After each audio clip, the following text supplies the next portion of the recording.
chill out at pool, playground, and get ice cream, et cetera, et cetera. So it's all about figuring out what you want at the stage of life that you're in as a camper. Like if you've been camping in these beautiful national park campgrounds and then all of a sudden you decide to go to a KOA outside of the park, people complain and go, oh, the sites are so small, because the sites are often smaller outside the parks because it's a commercial enterprise. They're trying to make money. The National Park Service isn't trying to make money. They're very good at losing money, actually. And it's supplemented by our tax dollars. So there's these big sites in the national park campgrounds. So you have to figure out what you like, and just, we're all about the research. Like, to me, if you end up at a campground that is totally does not fit your personality, you did not do your homework, right? You did not do your research. And there's so much out there. Our books are a great, everyone says our books are a great starting point, right? For inspiration. Oh, I might want to stay here. And then you dive in further, right?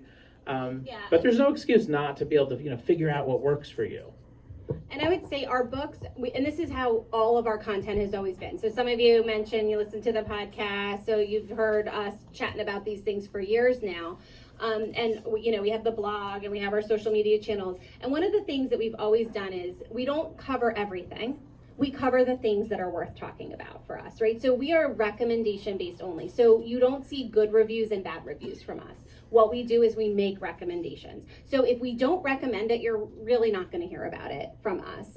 You can go online and read negative reviews on TripAdvisor and all that kind of stuff. What we do is we promote things that we love. So every single campground here, I think that was a review. Somebody mentioned on Amazon, like, they only have good things to say. This can't possibly be a, authentic book. And it was like, no, we only say good things, right? But we leave a lot of things out. We leave a lot of campgrounds do not make it into our books. Like thousands and thousands of campgrounds don't make it in. But do, use online reviews intelligently. So make sure when you're reading an online review that you don't just look at the stars, that you look at what they're saying and what they're complaining about. One of our favorite examples of this is that some people complain about the enforcement of quiet hours. And they'll be like, oh, they came around and they made us all go into our tents at 11:30, blah, blah, blah, no fun. And when we had little kids, we were like, perfect, that's the place to stay. Like, your negative review was a positive for me, right? Or that they enforce certain rules or something like that. Or that, some of the reviews are by cabin campers. Make sure that you don't take a negative review by a cabin camper and apply it to a tent site or an RV site, because honestly, a lot of these campgrounds that got into the business of cabins, they're not very good at it. They're perfectly fine at RV and maintaining RV sites and tent camping, and they have great amenities, but they are not very good at keeping their cabins clean or taking care of the linens or something like that. So it ends up, not applying to you. So definitely read the reviews. Use these books, read the reviews. And then another thing that people do is after that, they might go into like our Facebook group. So we have a Facebook group called the RV Atlas Facebook group. It is super friendly. It's like a little sweet corner of Facebook, not like most other places on Facebook. We're very strict about it.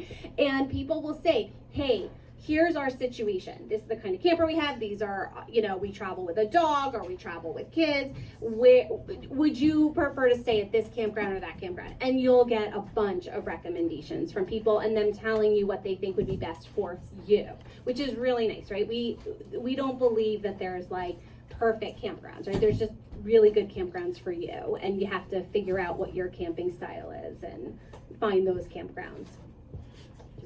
Yeah, I just, take the bad reviews with a grain of salt. Stephanie's example is a good one. I read a campground review this past week where the person's child fell off a swing and hit his head, and he gave the campground a 1-star review. So people get cranky. And I read another one where people were complaining about their noisy neighbors, 1 star for the campground.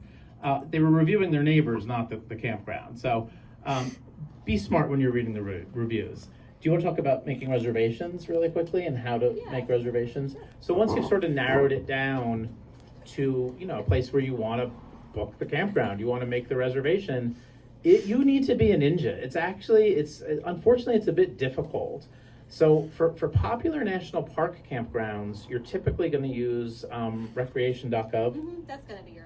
So you'd go to the National Park Service's website for Acadia or Yellowstone, and there'll be a link that says click here for reservations. Then it takes you away from the National Park Service website, brings you to recreation.gov. And the thing that you need to figure out is the booking window. So some national park campgrounds can be booked 6 months in advance, some 9 months, some 12 months in advance. Some have rolling windows where I think Acadia is a 90-day rolling window or something. Yeah. So we, who are big Acadia fans, we go there all the time, as much as we can. We are currently unable to book Blackwoods I want to go to this summer, Yeah, like we can't do that yet. So like we know we want to go there, but we literally cannot book that trip. And we have to have it on our calendar as the alert. Another trick is to find out when the booking window opens, because it's not all at the same time. Like it's not a midnight type of a thing. Often it's a 10 a.m. or, Eastern time or something like that window. So people will have multiple, I hate to break it to you because it's really, nobody wants to play this game, but this is the game people play to get into these amazing places. People will have multiple computers open at the time and have different people in their family logged in and have sites pulled up that they want to. Someone looks guilty out there of doing this. It really happens. And you got it. I'm so happy for you. Thank you. I'm happy too. So it's annoying that it's not universal in terms of 9 months, 12 months, whatever. So you need to figure out the window, because if right now you're like, oh, Jeremy and Stephanie inspired me, we really want to go to Great Smoky Mountains National Park next month and camp in the campground. Good luck. It's challenging. I actually posted something in our Facebook group about a year ago about really wanting to go back to Yosemite, and I got a private message, direct message from someone, and it said, Jeremy, I've got a hacker. I've got a guy. I've got a guy. Got a guy. If you want to do Acadia, Yeah, no. I've got you covered. It's a little expensive, but I'll give you the name. So look, And then you'll owe him something later. Yes. On, So through the pandemic, the interest in national parks exploded, maybe slowing down a little bit. And also, not to discourage you, there are just so many national parks that people are not thinking about visiting as well. So that's how you get reservations for the campgrounds inside the parks. Outside the parks is a totally different game. I would say it's quite a bit easier. Yeah. And you can avoid the game, right? If you really look at it. That's the nice part of the private campgrounds outside of the park is you. Sorry, I keep asking questions. When you make a reservation in the national park, when it opens up, is it for a specific date, or do you just kind of take what they give you? You plug in a specific date, yeah, and then it might actually, if it's not available, it might say like, click here for next available. For each individual site, it'll even say that. And people will site hop sometimes. So it'll show you that in your window, this site is available for 2 of the days, but another site is available for another 2 days. And you can grab that and then move that day to another site. Yeah. So yeah, it can get pretty people tricky. play some very wicked games. Then some people book a week earlier than they're intending on coming, and then they try to cancel it. Every day. This is why your books are so popular, because it's like you really do. a science. It's a scene, right? Yeah. And you have to understand the scene to get what you want if you want that reward of. Or there are sites available right now, Turkey Swamp Park and Freehold. Yeah. You got a campsite right now. We could all go camp right now at Turkey Swamp Park and Freehold, which is, I'm not making fun of that campground. Yeah. So this is for the most popular places. And what happened during the pandemic is that everybody that bought an RV or bought a tent for the first time, they all decided they wanted to go to 5 national parks. Yellowstone, Yosemite, Zion, Grand Canyon, small handful of places. Right? Everybody was not flooding into Grand Cascades or North Cascades in Washington State, or everybody was flooding to all the campgrounds around Gettysburg. Or even Shenandoah.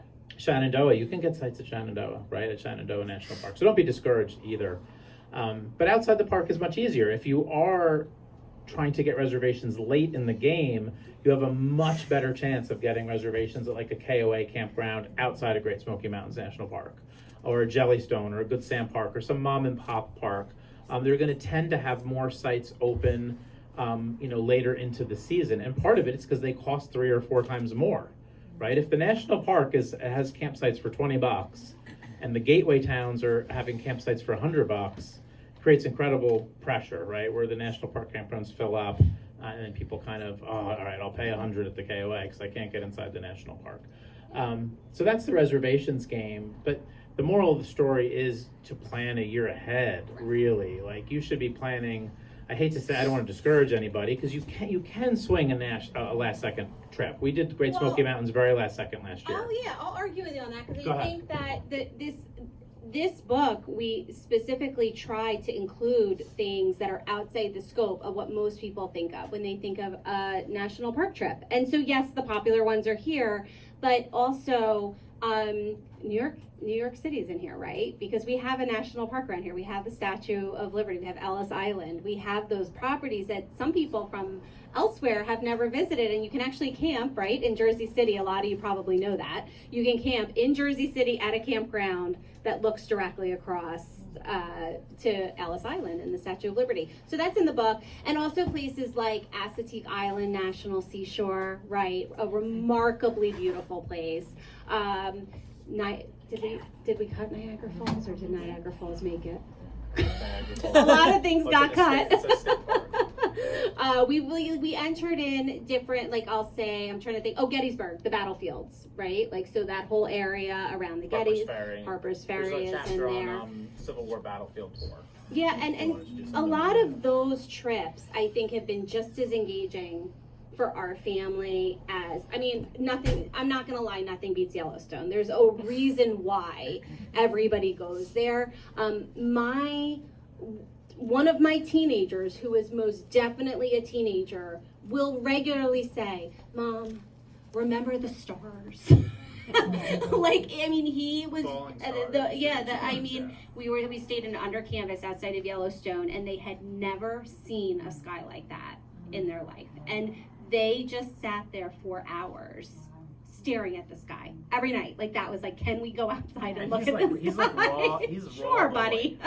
Yeah. He's not writing poetry in his No. And so these are, yes, those are very remarkable experiences, but you can also have remarkable experiences at places that are a little more around here. And I guess we can kind of take questions, we can go into questions, right, in case anybody wants to talk about some places that are around here. Super quick, a couple more tips. Like lightning fast. Lightning Do the ranger talks when you're at a national park. We've been to one bad ranger talk out of 40. Okay, they're awesome. They're very memorable for the kids.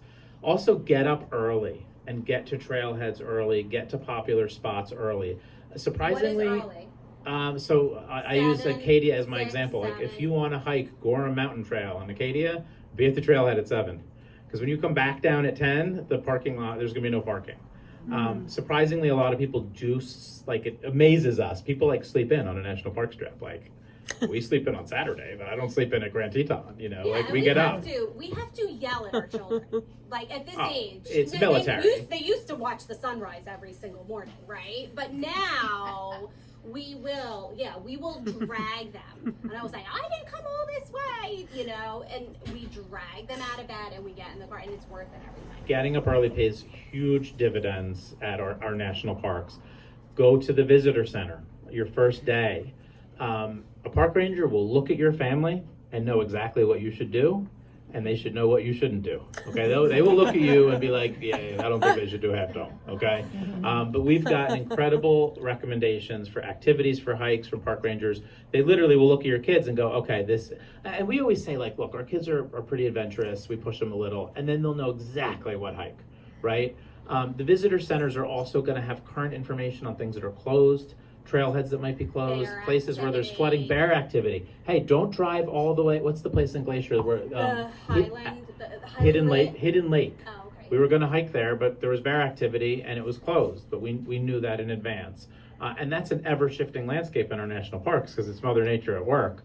So it would really stink to drive hours to get to somewhere in a park and discover that it's not accessible. So pop into the visitor center, spend a couple $100, get your wife really aggravated at you with all kinds of books and souvenirs and stickers, and get all that advice from the rangers. Take a mug.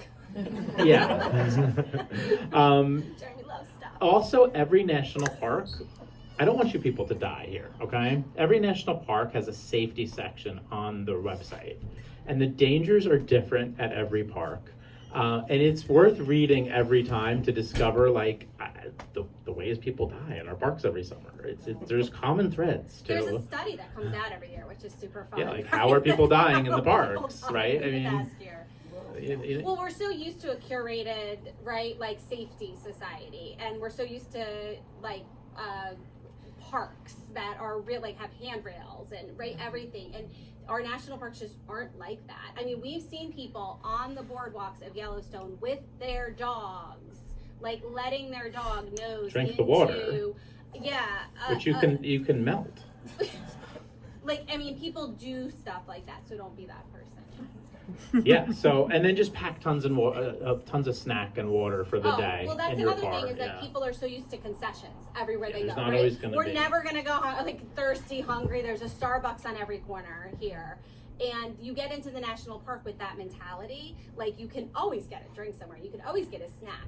And then some of these larger parks, you are at least you can be an hour easy away from a concession. And then you get to the concession and it's closed, or not staffed because they've had such staffing issues in the national parks over the last few years.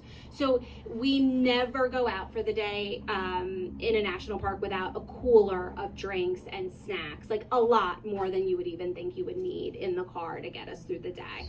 And particularly somewhere like Yellowstone, it's like a driving park where you could be hours away from anything. So packing little coolers great, or if you're hiking, making sure you have tons of snacks in your backpack.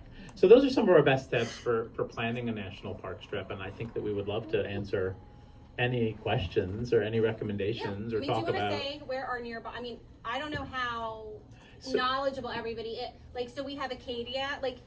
In our area, we have Acadia. 10 hours away, she means, in our area. But in our no, it is. It's a hop, it is. skip, and a jump. It's close compared to Glacier. Yeah, so we've got Acadia. We have Shenandoah, which is only about 6 hours. Could be to Shenandoah in 5 hours, 6 hours.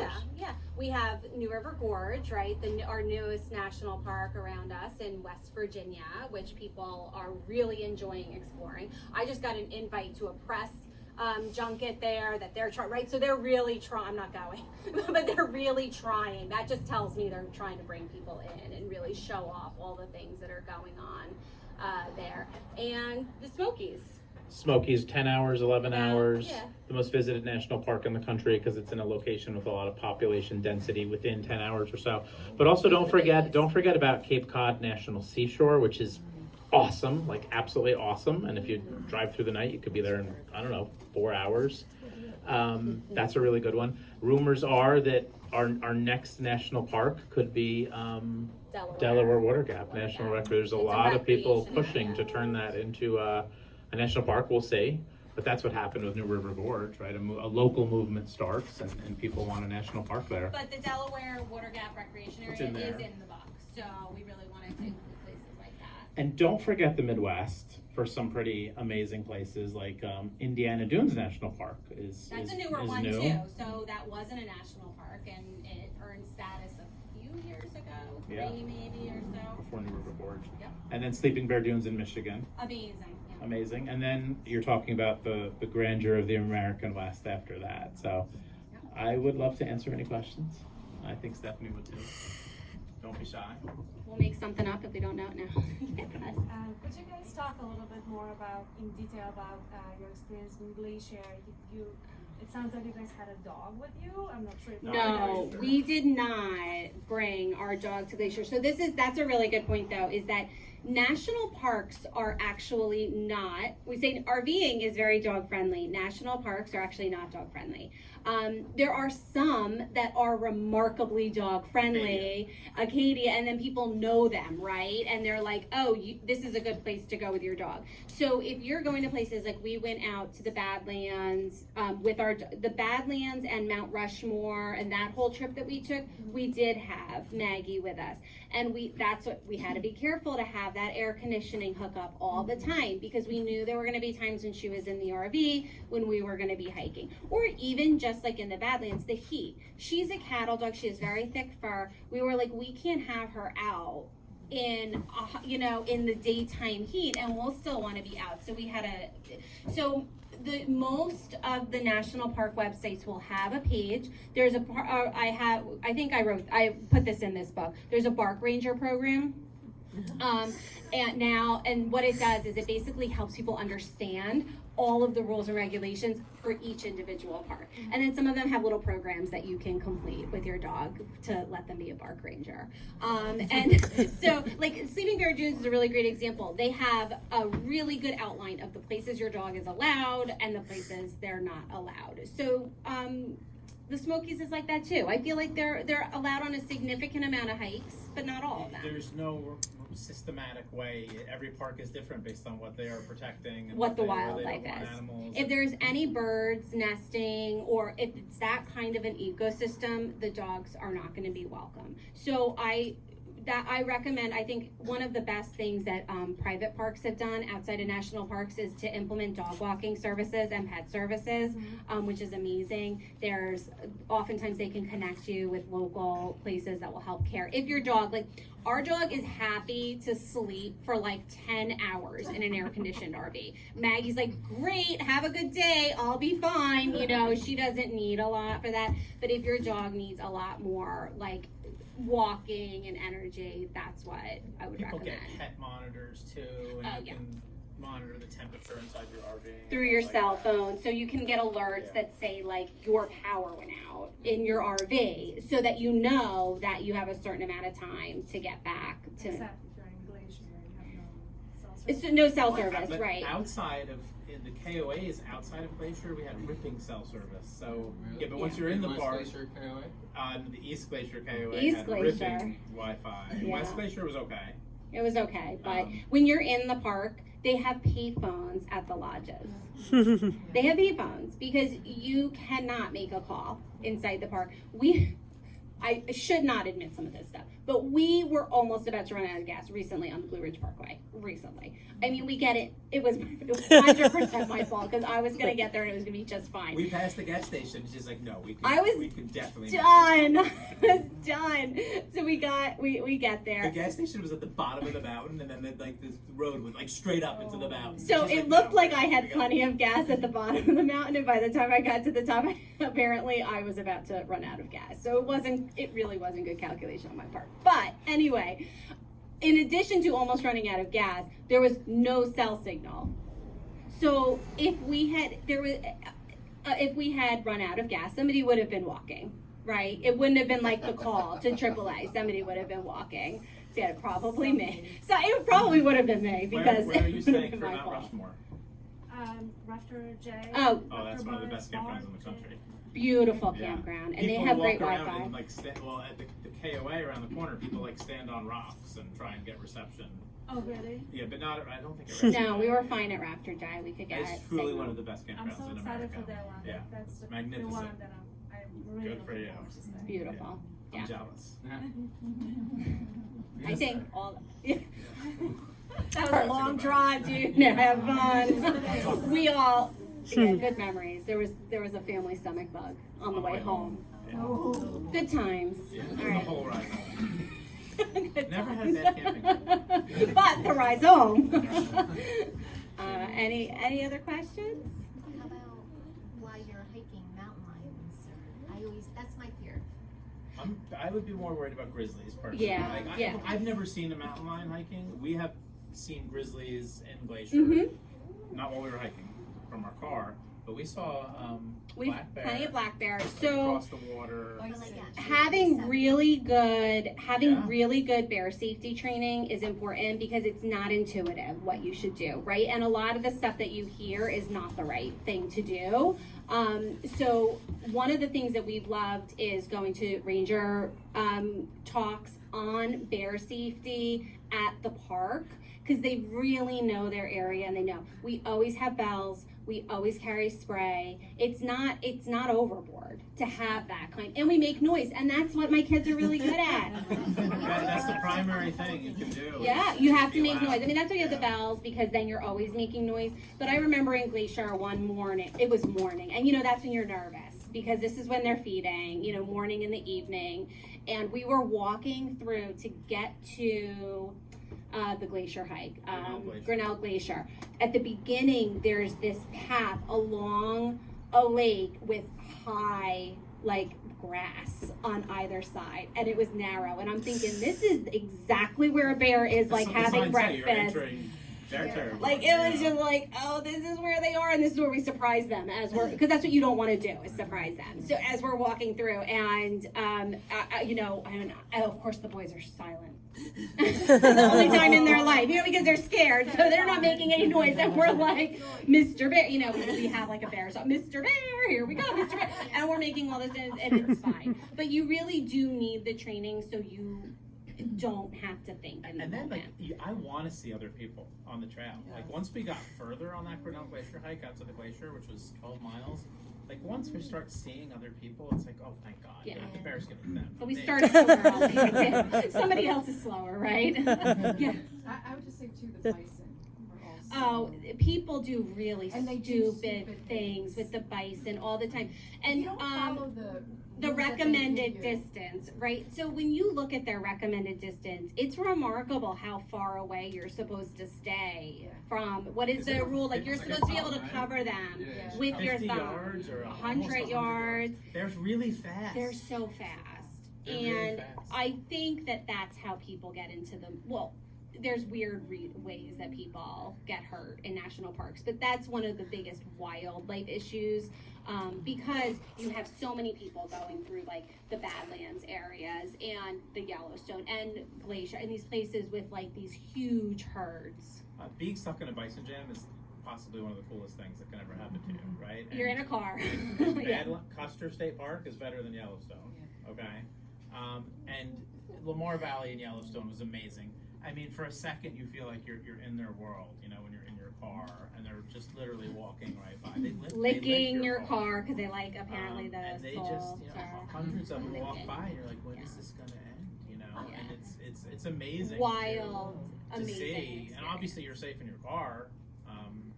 But you that see happens. people rolling down their window. Sure enough, you're like, oh, look at that dum-dum, like rolling down their window to get that picture, or getting out of their car to get that picture, and you're like, oh, don't do it. I don't want to look. So Yeah, Yellowstone seems to be the capital of national park stupidity, basically. Most other places we've been are pretty. People seem to behave. Yellowstone. Great people Smokies has are- its fair share with the baby bears, right? Because they'll have mama bears and baby bears, and people in the Smokies will think, oh, look how cute the baby bear, and I'm gonna get out and get a picture, and you don't want to do that. So If you ever want to read a great book about grizzlies that will not scare you away from the park, Night of the Grizzlies is a classic book about some killings in the late 60s by grizzlies. But reading it, I read it while I was in Glacier, and it actually reassured me, because the National Park Service has changed so many things about how they dispose of food and safety things. The book and, is really about how humans humans create the in problem. Glacier, right? And what's funny is, I grew up thinking grizzlies were dangerous and black bears were not dangerous. And that's not true anymore now, because like in Great Smoky Mountains now, the black bear are becoming so acclimated to food and trash and mess and people that there have been some killings in Great Smoky Mountains National Park. But, we typically create the problem because they get too comfortable with us and wanting human food and associating us with human food. But the National Park Service does an awesome job. Yosemite probably has something on their website about that, right? They know what the dangers are. They want to keep you away from those dangers, and there's a lot of material out And there we're super about careful that. about even toiletries and stuff when we're doing one of those trips where we're really taking our kids out into an area that's heavily wildlife populated. Like, we will make sure that we don't have lotions and things like that on us, and we don't have granola bars in our backpack, you Yeah. do have it seems like we're so protected that kind of thinking seems radical, right? Like, nothing's gonna happen, but things do happen, and you do have to be smart. And this is cliche, but if you're in Lamar Valley and Yellowstone, you are in their home. That is not your home.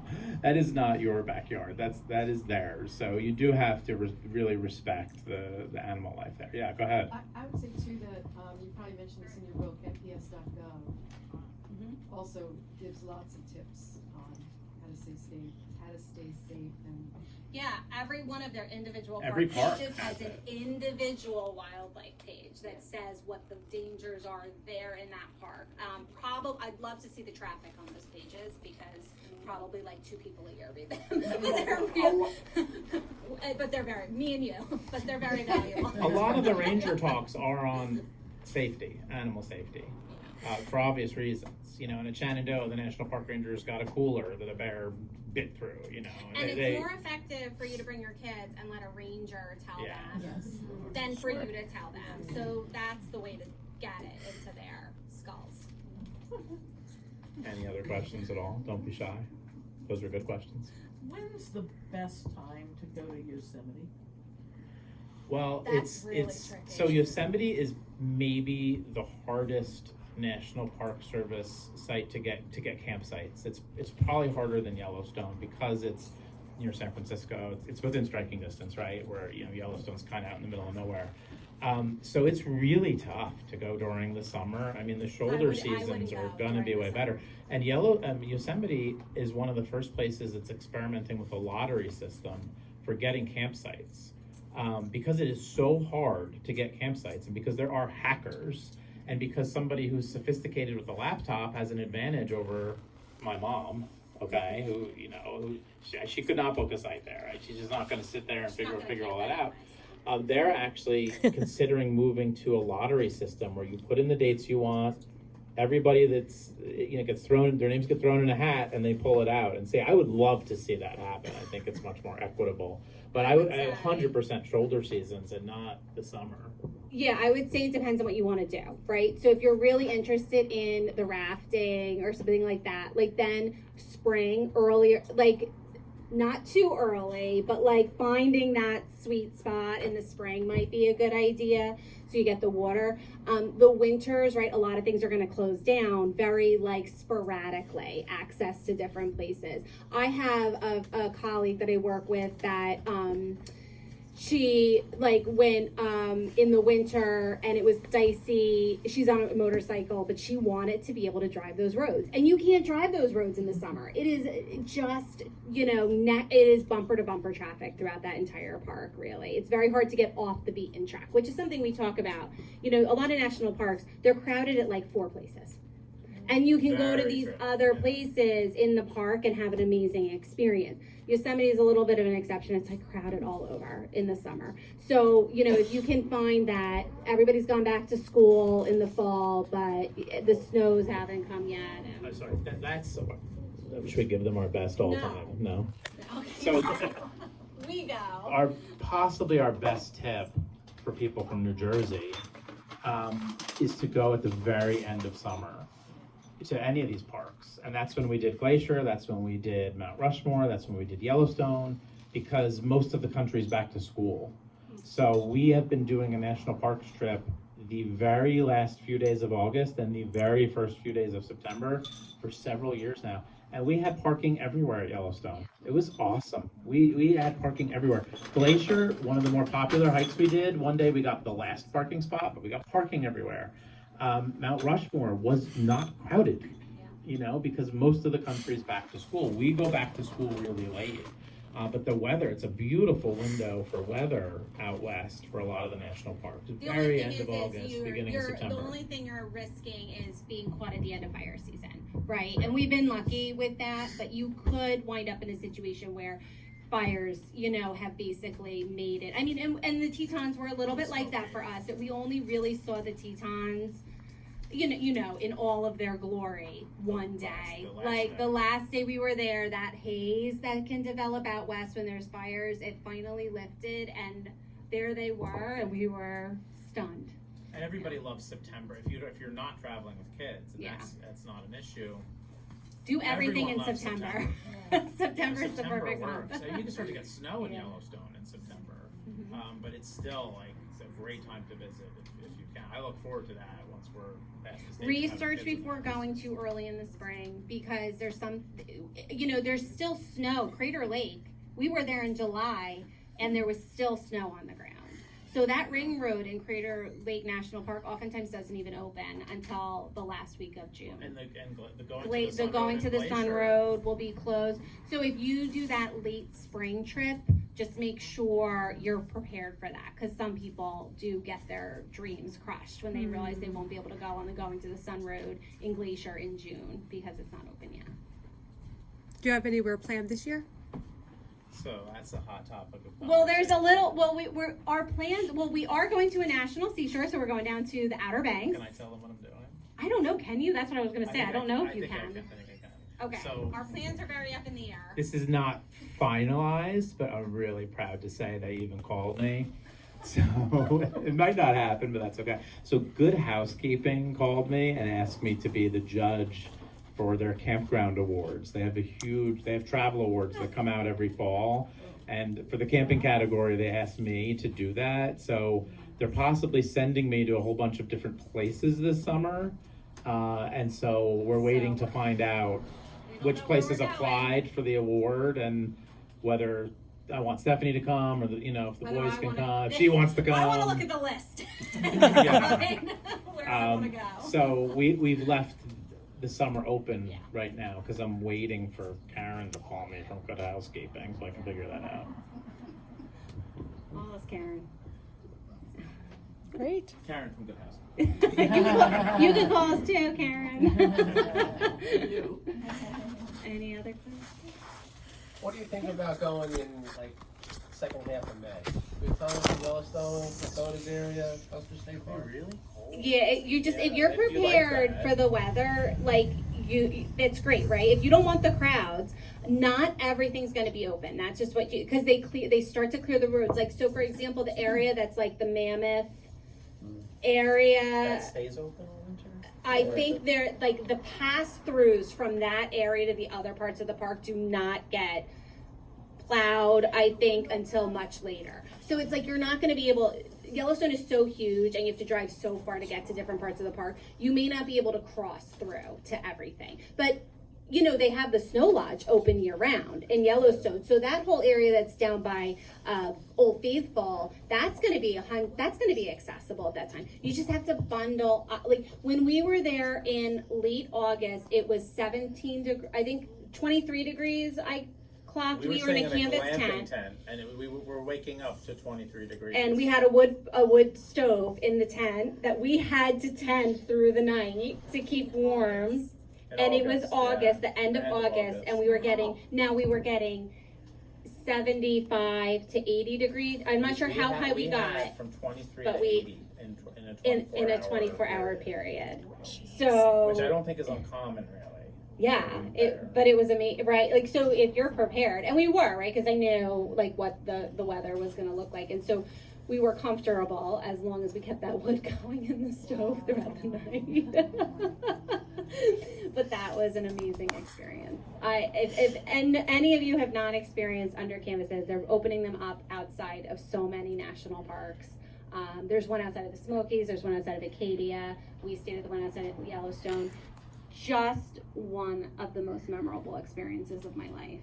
Really beautiful places. Very Worth this one. No, I was having a panic attack when I booked it because it was so expensive, and I was thinking they could not possibly live up to this price. It was like $500 a night, and I was thinking, what is this life like that I'm paying this to stay in a tent, right? And it was so special. So we won't do it all the time, but we definitely are like looking for that next moment to splurge on one. Anything else at all? We can sign books too. Go ahead, yeah, please. Can you guys talk a little bit about Cody, your experience with Cody was awesome. Yeah. So I'll say what we like to do with national parks is we like to hop, right? So some people just stay in one place, but we find it really great to stay at a few places in a national park so that during the day you're not driving all over the place to see different things. We've done this at almost every national park that we've been to, stayed at multiple places around the park. So I highly recommend that. In Yellowstone, we actually spent a couple of nights in Cody. 2 nights in Cody, which we felt was enough, but it was awesome. It was enough, and I'm glad. And we went to a rodeo, and it was my first rodeo, so I can actually say that I've been to. It's not my first rodeo. It Let me was tell you something rough. about the rodeo in If Wyoming. you're from New Jersey, It is really patriotic and religious, and maybe that's a good thing for you or a bad thing for you. I don't care. I'm just letting you know. And it is kind of like church and kind of like a political rally. And our boys were like, America. And it is- Okay, and like it was a rodeos lot. are violent. And it was so violent. And it was, we obviously did not grow up on farms. And we were like, wow, this is aggressive. So it was really an amazing experience, but I'm just prepared. I don't want you to be surprised like we were. When they fall off and get really badly hurt, everyone just walks away from them and leaves them on the ground. That's the culture. Like, I guess you're not manly if they take you to the hospital or offer you ice or any kind of help. and the So you would just see roping. these poor guys lying on the ground, moaning in agony as the next round started. And I'm like, will somebody please help this man? But they don't. This is like the oldest rodeo, right? This is like the oldest rodeo in the country. Well, actually, ironically, New How- Jersey has the oldest rodeo in the country. Oh, okay. Somebody told me, Not but the I'm not. oldest rodeo. I think it They does just say actually. they are, right? Like the world's greatest cup of coffee. Right? Yeah. It's a weird fact about New Jersey. I'm not gonna. We're spiraling. So yeah, the Center for Learning at Cody was amazing. Too much to do in one day. If you can go in two pieces, it's much better. You know, like those museums that you're like, this is so much that you start to lose it. They have really great presentations like Dutch oven cooking, homemade cornbread. Do a what do they call them? Chuck wagon dinner. Chuck Cody's an wagon. hour east Is it of. fun, the chuck wagon? We liked it. We like the Chuck wagon Yeah, I mean, dinner. maybe a little hokey, but. You know what? we The liked it. boys were really into it because we had done a chuck wagon. The better chuck wagon is at Custer State Park. The best chuck wagon. Oh, really? And we had done that, and so the boys, you know, now if there's a chuck wagon, we got to go to the Out chuck of Blue wagon. Bell Campground. Yeah, so there's a great chuck wagon dinner. So what a chuck wagon? You all get in a wagon, and they, you know, the cowboys play music for you and everything, and you go out into the middle of nowhere, and they cook a big dinner for you and sing campfire songs and Steaks, dances or and steaks. steak, yeah. And then you come back. It's a fun time. So, yeah. Oh, really? Oh, that's cool. So yeah, Cody is the West. And by the way, the drive over campfire. I don't know how you guys are doing it, but the drive out of Yellowstone, if you exit Lamar Valley, Yeah. and I'm forgetting the name of the National Scenic Byway, Oh, but you know what I mean. I know. And then it Yes. drops down into. It's one of the most beautiful drives. There's it? yes. Yeah, but that's another one that's going to be blocked off till pretty late. So. Is it towable or is it like scary towable? To go No, it's that through way. Yellowstone. Out that way, no, that's fine. It's not fine. I mean, you Oh, I have to. don't think it's. No, it's not. Yeah, I mean, you have to pay attention. There's lots of Yeah. RVs. I mean, if you've towed down I-95, you can do anything. What's worse than that? Well, thank y'all. Thank you. Yeah. Books. I think Kelly has books for sale. Those books are for sale. Make sure you get goodies for free there. There's some of our other books there. Mugs are free. Snacks, wine, you know. Yes. You all know. Thank you so much. Thank That you was so really much, fun. Kelly. Oh, thank you. Kelly, for having Very us. fun. We really appreciate it. Very sweet bookstore. Thank you. That was very fun.